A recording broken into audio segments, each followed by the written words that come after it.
Further use of the will. You cannot retain a true and clear vision of wealth if you are constantly turning your attention to opposing pictures, whether they be external or imaginary. Do not tell of your past troubles of a financial nature; if you have had them, do not think of them at all. Do not tell of the poverty of your parents, or the hardships of your early life. To do any of these things is to mentally class yourself with the poor for the time being, and it will certainly check the movement of things in your direction. Let the dead bury their dead, as Jesus said. Put poverty and all things that pertain to poverty completely behind you. You have accepted a certain theory of the universe as being correct, and are resting all your hopes of happiness on its being correct, and what can you gain by giving heed to conflicting theories? Do not read religious books which tell you that the world is soon coming to an end, and do not read the writing of muckrakers and pessimistic philosophers who tell you that it is going to the devil. The world is not going to the devil, it is going to God. It is wonderful becoming. True, there may be a good many things in existing conditions which are disagreeable, but what is the use of studying them when they are certainly passing away, and when the study of them only tends to check their passing and keep them with us? Why give time and attention to things which are being removed by evolutionary growth, when you can hasten their removal only by promoting the evolutionary growth as far as your part of it goes?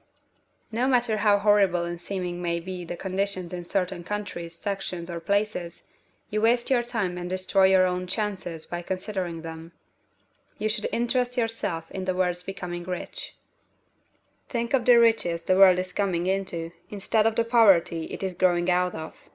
And bear in mind that the only way in which you can assist the world in growing rich is by growing rich yourself through the creative method, not the competitive one. Give your attention wholly to the riches. Ignore poverty. Whenever you think or speak of those who are poor, think and speak of them as those who are becoming rich, as those who are to be congratulated rather than pitied. Then they and others will catch the inspiration and begin to search for the way out. Because I say that you are to give your whole time and mind and thought to riches, it does not follow that you are to be sordid or mean. To become really rich is the noblest aim you can have in life, for it includes everything else.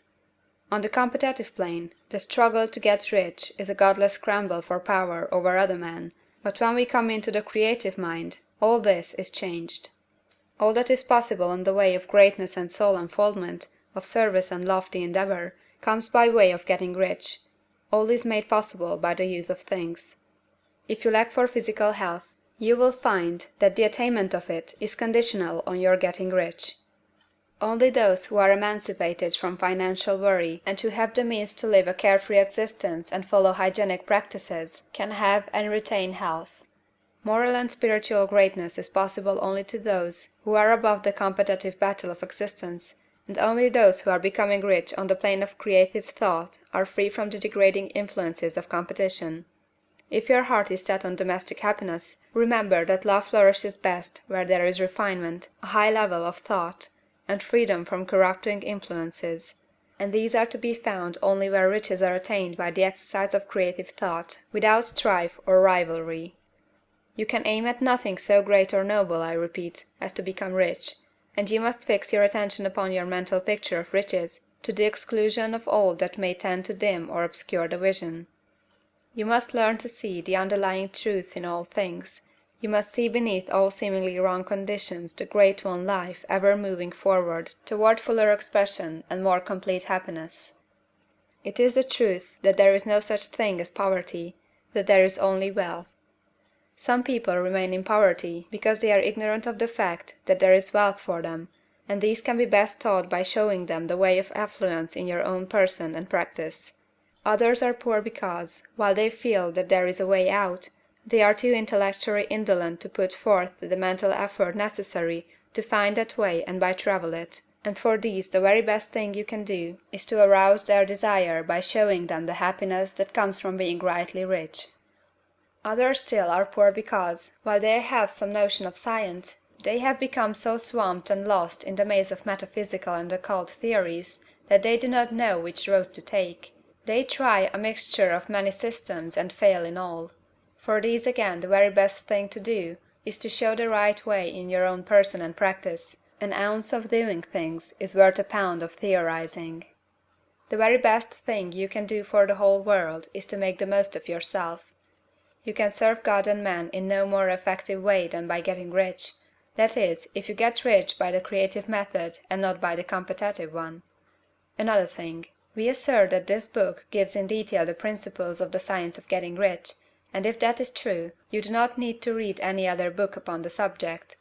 This may sound narrow and egoistical, but consider, there is no more scientific method of computation in mathematics than by addition, subtraction, multiplication, and division. No other method is possible. There can be but one shortest distance between 2 points. There is only one way to think scientifically, and that is to think in the way that leads to the most direct and simple route to the goal. No man has yet formulated a briefer or less complex system than the one set forth herein. It has been stripped of all non-essentials.